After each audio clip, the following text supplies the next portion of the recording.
Hello, welcome to the Blue Bar at the Taj Palace Hotel, New Delhi. My name's Joel. We're going to be making some Christmas cocktails, or cocktails which are just perfect for you to come to the Blue Bar and enjoy during Christmas.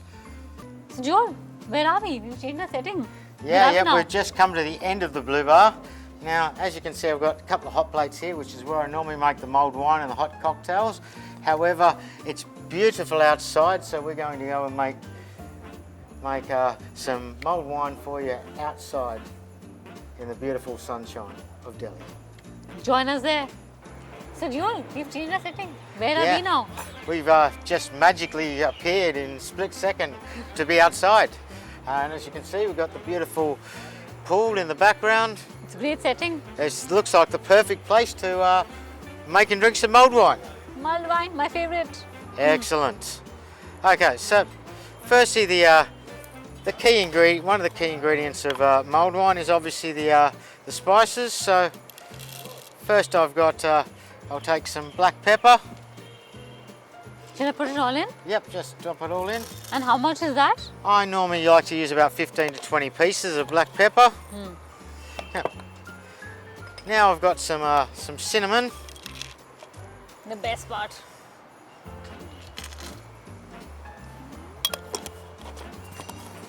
Okay, now cloves, I just want about 4 or 5.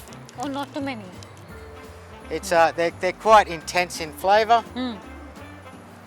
So if you use too many, it will get overpowering. It can slightly overpower.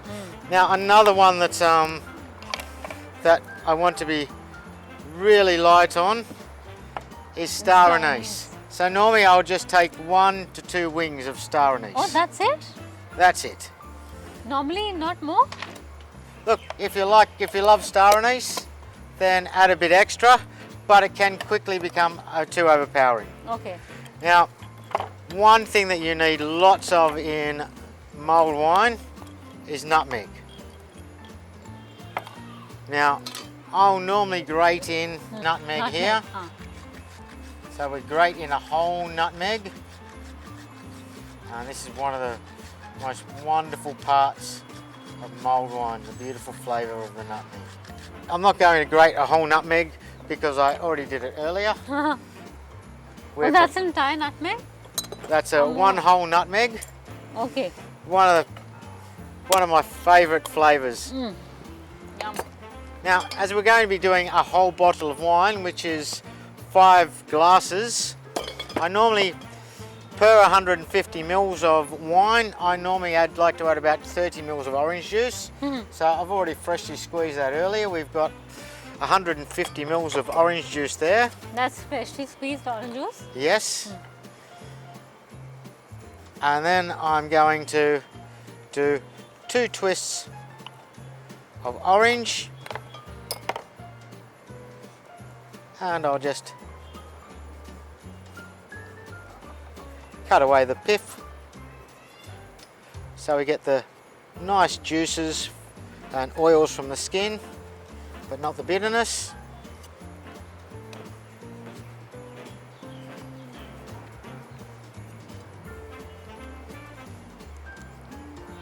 Now, luckily in the bar, we use a lot of different drinks that have fresh orange juice, and we've got a lot of different drinks that use orange skin, and the same with lemon skin. So, particularly with if you like whiskey sours, use the lemon skin for making homemade limoncello. Or if you like orange juice, then use the skin to make nice orange liqueurs. Now, I'm also adding in some skin of lemon, or what you in India call Italian lemon. But that won't get too bitter, right? Sorry? That won't make it a little bitter? Oh, it doesn't even make it sour. It gives a lovely lemon zest flavour, which is And a nice aroma for sure. an important part. Like, just Twist it. Just smell that skin. Oh. That that- smells really good. That is going into your wine. Now, I can pour. again, for for every glass of wine that's going into a mulled wine, I add 1 spoon of sugar. Now, if you like things very sweet, then you may want to add a little bit extra sugar. If you like things not sweet at all, then reduce the sugar a touch. So 5 glasses and 5 spoons of sugar. Yep, so normally as a rule of thumb, look, I normally when I'm having my cup of tea or coffee, I normally have 1 sugar. Yeah. So if you have 1 sugar, then that's, if you like 2 sugars, then you probably want to add extra sugar in. And the best part, and now we'll turn that on to start. We can already start cooking this. At what point should you put the wine? Sorry? At Well, you put a little bit in to start, and then we'll give that a nice boil, and then we add the rest of the bottle and turn the wine right down. And what kind of a wine should go with mulled wine? Well, this is a Spanish Rioja, which it's quite a full-bodied wine. Normally for mulled wine, I want a nice full-bodied. I want some nice peppery, spicy notes. I don't want anything that's light, so I've just poured a little bit of red wine in there. Now, we want to get all this spice flavour.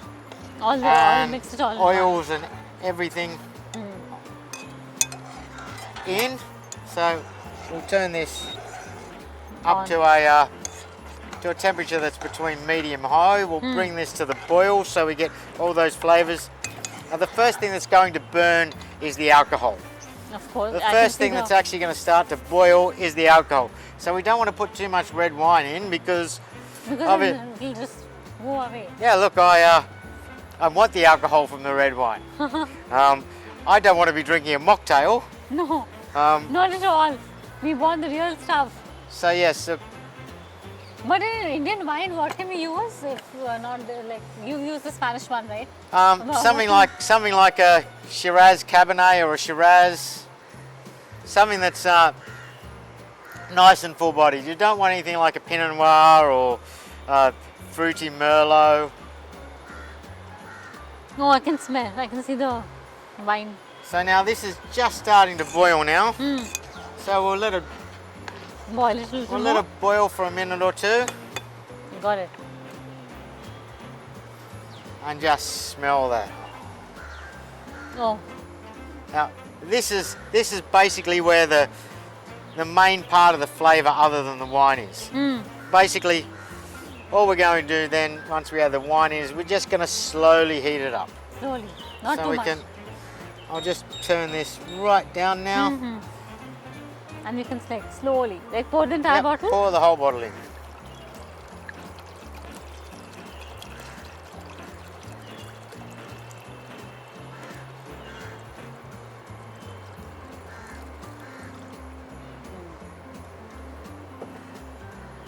Now the secret here is that we don't want to cook it too fast.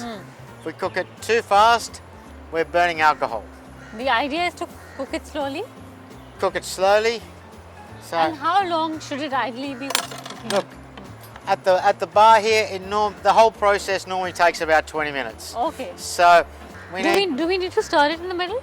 we can do from We time can? to time. Like, can I do it now? What I actually tend to do normally, if I've got time, is Oh, I'll tend to nice. slowly mix like so. I can do this all day. So that's what I normally do. Oh, just starting to see, Almost there? see a couple of little bubbles starting to pop up. I think because outside it's a bit cooler out here. Yeah, it's, actually. it's- And it's getting colder by the minute. It's Now we can see, yeah. it's taken a bit longer than normal. But at what, like at home, like if someone has a regular gas, they should do it at low flame, medium flame, Low flame. no flame. Look, the first bit you do in Low flame. medium to high flame, and then when you add the actual wine in, Okay. you do it in Now we can see the some, bubbles. which means it was actually fairly close. Yeah. Okay,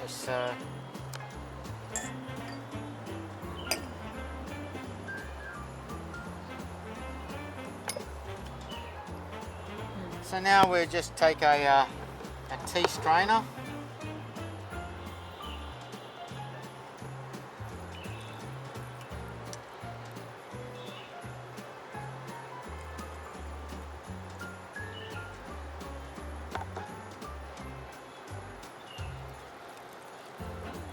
Oops, dropped a bit there. Hmm. I'll just garnish the front one. So, cheers. Cheers. Merry Christmas. Cheers. Cheers. And in fact, the best handshake you can do with someone in these days for Christmas, in these COVID times, is a cheers. Mulled wine. Cheers. The secret socially distanced handshake.